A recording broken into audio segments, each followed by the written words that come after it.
Hey, how you doing? I posted recently in the community here on YouTube that I thought it could be a bit of fun to do some React videos. And I asked you guys what you thought I should be watching and reacting to. And a number of you suggested a YouTube channel called Streetbeefs. It's not something I'd come across before. So I went and checked them out, had a look at the channel, had a look at their website, and thought, yeah, well, why not?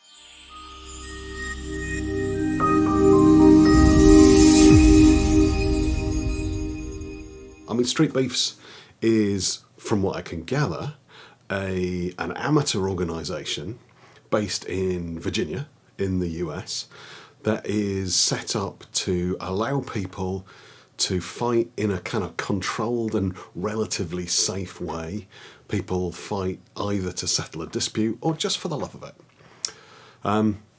Sometimes it's boxing, sometimes it's MMA, and I guess we'll find out. So what I did is I looked at their videos, I sorted by popularity, and then from the top row I picked one at random. So what we've got is Risky versus Madman Moses. It's a relatively short video, it's about 3 minutes and 9. And it's got, I think it is, let's have a little look. I mean, it's a lot of views, an awful lot of views. It's got 8.1 million views as this fight. So, you know, I'm certainly not the first person to watch this on YouTube, not by a long stretch. So let's not talk about it anymore. Let's get into it and have a look.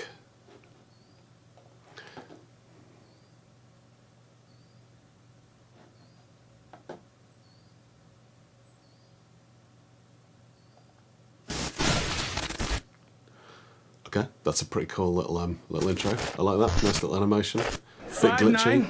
5'9", 270. My name's Mark Moses. 5'9" and 270. Wow, he's not small.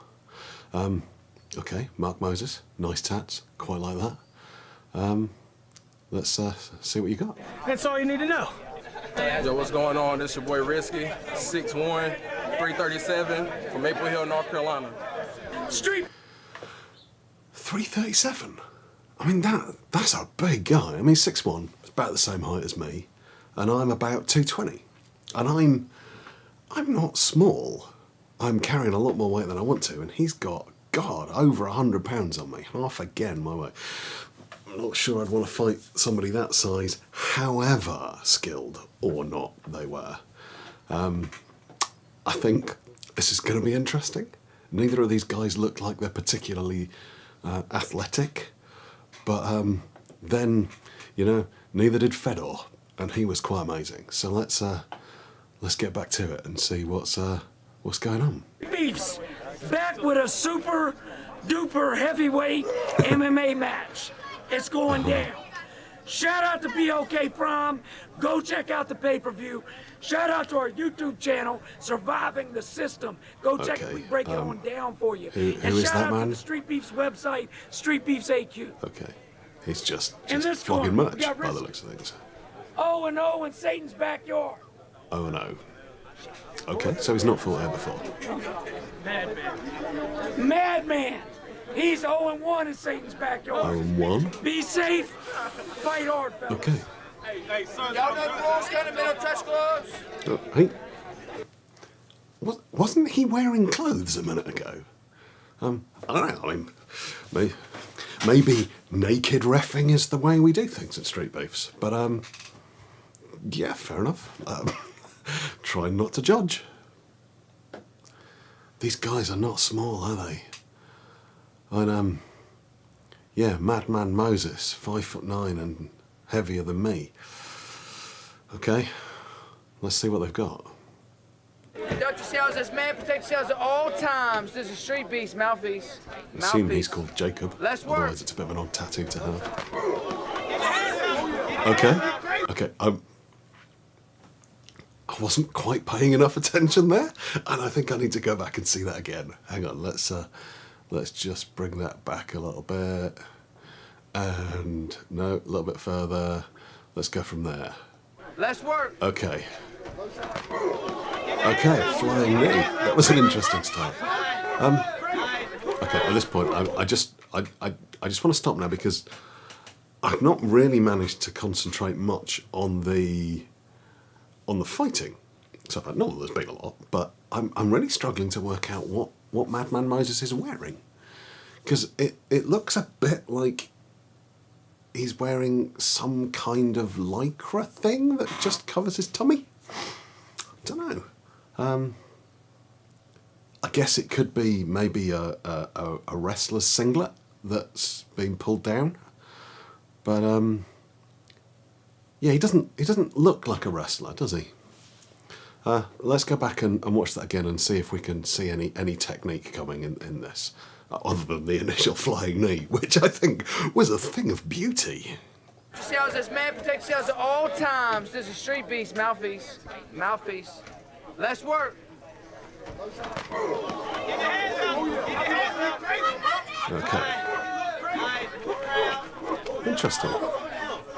Looks to me like, I mean, Moses is clearly the guy with more energy at this point, and that's okay. That can work in your favour or not. I'm James Thompson, who, incidentally, really lovely guy. Can I call him a friend? Yeah, I can call him a friend. I've trained with James quite a lot. We chatted a bit online and we WhatsApp and stuff. Lovely guy, really nice guy. He always used to come out really, really quickly, and a lot of times that served him very well. Once or twice, not so much. His fight with Alexander Emelianenko is one of the most viewed fights in the world ever, and I'm not going to spoil it because we'll probably do a react to it because it's a lot of fun. But yeah, this is interesting. It looks to me, and I'm going to go back and watch it again, but it looks like Moses is a left lead, but he's leading off with his right. Let's go and have another look. We get to see that flying knee again. Man, protect yourselves at all times. This is Streetbeef mouthpiece. Mouthpiece. Mouthpiece. Let's work.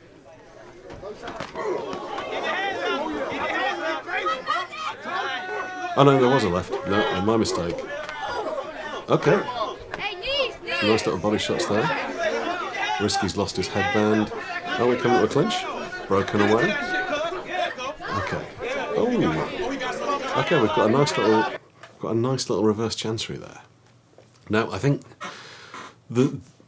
my gut feel here, and there's quite a lot of gut going on here, but my gut feel here is that Moses is probably in trouble in this fight because neither one of them is in shape. Neither one of them, I suspect, has much in the way of cardio and much gas. And I don't think either one of them is going to be particularly agile when they fight. And Risky is much taller and much heavier, and I suspect that's probably going to win here. This is a case in point, in that he's not actually doing an awful lot. He's just kind of leaning on Moses at this point. He's got him in a reverse chancery hold, but he's not punishing him with it. That in itself isn't doing an awful lot. But the fact that you're carrying a bit of extra weight around your stomach does make it significantly harder to breathe if you're not upright. So the fact that Risky's kind of arching his back and he's got his hips forward and he's getting his weight down on top of Moses and has got him in this reverse chancery hold, bending him forwards, is going to be gassing him. So I suspect that's going to play a part. Let's keep watching. Okay, he's trying to push out. Okay, he's got his head out. He's come to a nice little clinch here. Okay, this is interesting.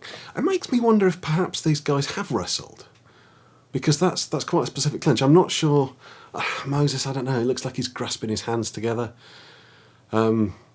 which makes me feel like at this point he's not actually proactively fighting. He's just trying to prevent anything happening so he can get some breath. Which, if he's gassed already, this is not going to be a long fight. I mean, we know it's not going to be a long fight. The video's only 3 minutes, but you can see straight away that this isn't going to be a long fight.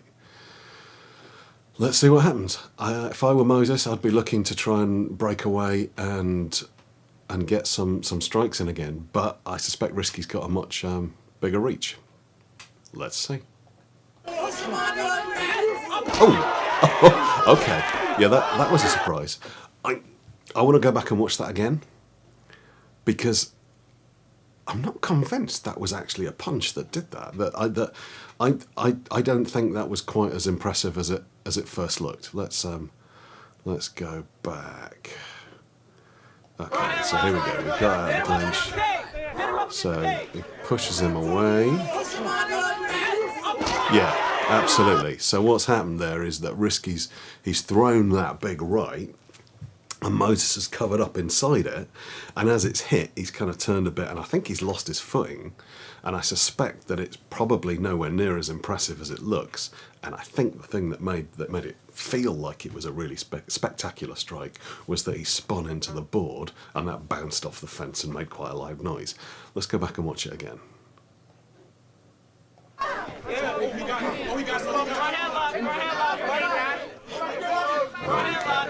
So any minute now it's going to come, and yeah, though he did bounce off the fence with his face. Okay, there's not right back in the headlock. The strikes didn't really seem to be doing an awful lot at that point. I don't think that Risky's got a particularly good striking game here. Don't get me wrong, he's got a lot of weight, and if you can get a little bit of that behind his strikes, he's going to do an awful lot of damage. But I think, in all honesty, the sheer size of him is probably stopping him from getting much momentum there. He's certainly not throwing anything straight. These are just kind of round wheeling blows. That being said, I still wouldn't want to get in the ring with him. We've gone back to this reverse chancery position here, and you can see this is interesting. That this again makes me think that Moses might have done some wrestling in his time, because he's trying to arch up out of this, really bring his head back to free up both the grip on the back of his head, some of that pressure, but also I think to try and allow himself to breathe a little bit. So let's just go back a little bit and watch that again. Watch those little strikes and see how we're getting on.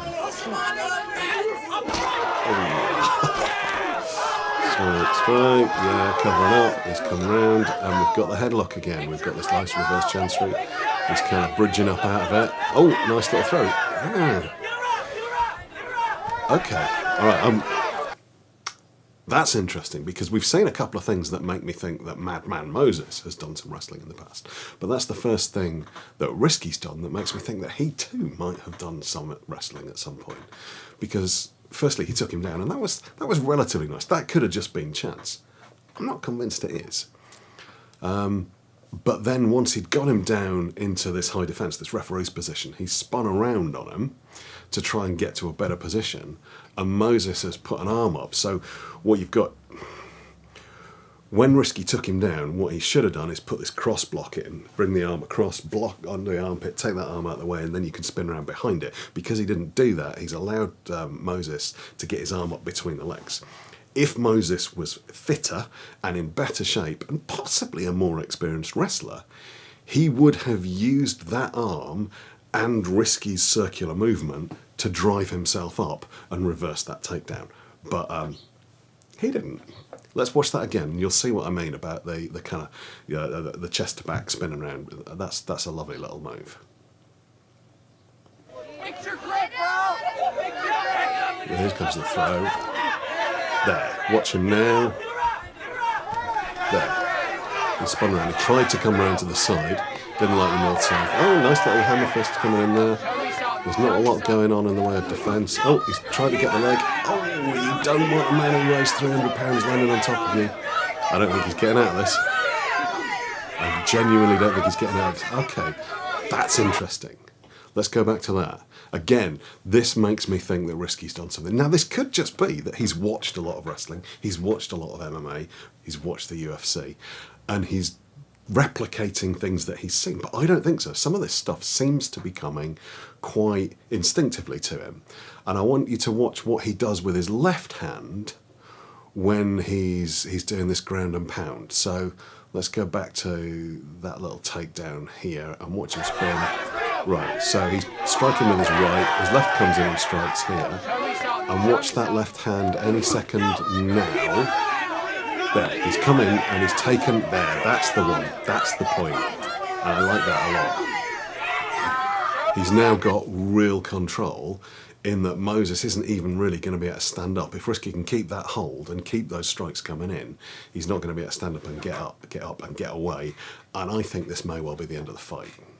I think that referee might call it any minute now, because he effectively now, Moses can't even defend against the ground and pound, because if he brings his right hand up to defend against it, he's going straight back down face first into the ground.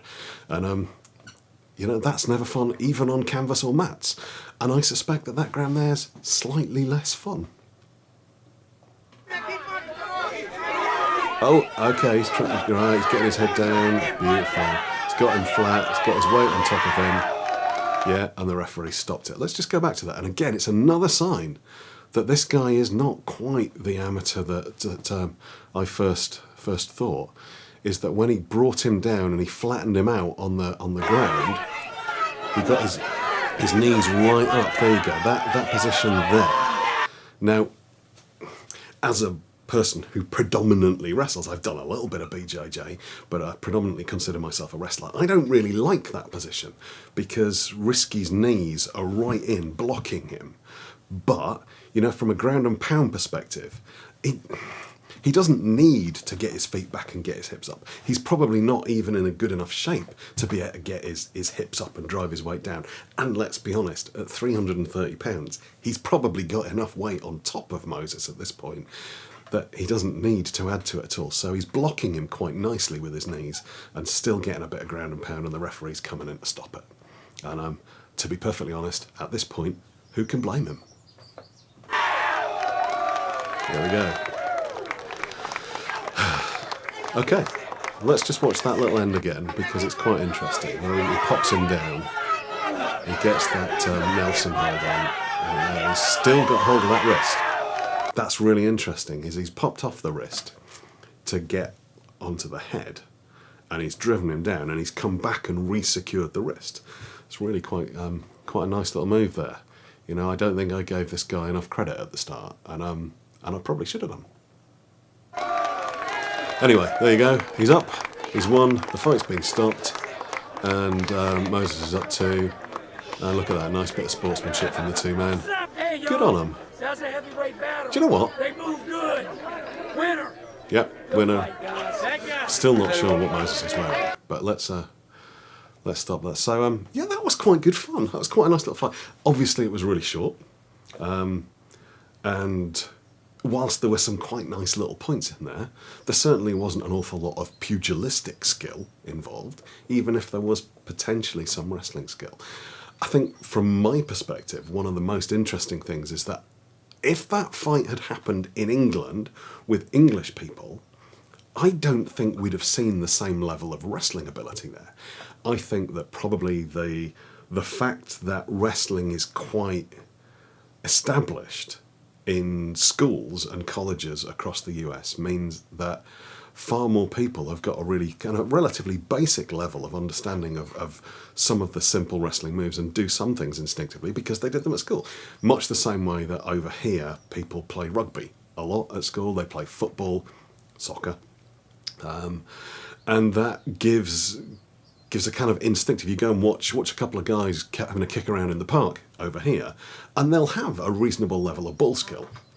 And I don't think you necessarily get that in the States, but you may well get something similar with wrestling. Anyway, that was a lot of fun. I hope you've enjoyed it. If you'd like to see more of these, stick something in the comments. Share links with me. If there's a fight you think that I should be looking at, give me a link, because otherwise it's just going to be a random selection. But I'm definitely going to look to see if there's some more that I can do. And if you've got some suggestions for me, let me know.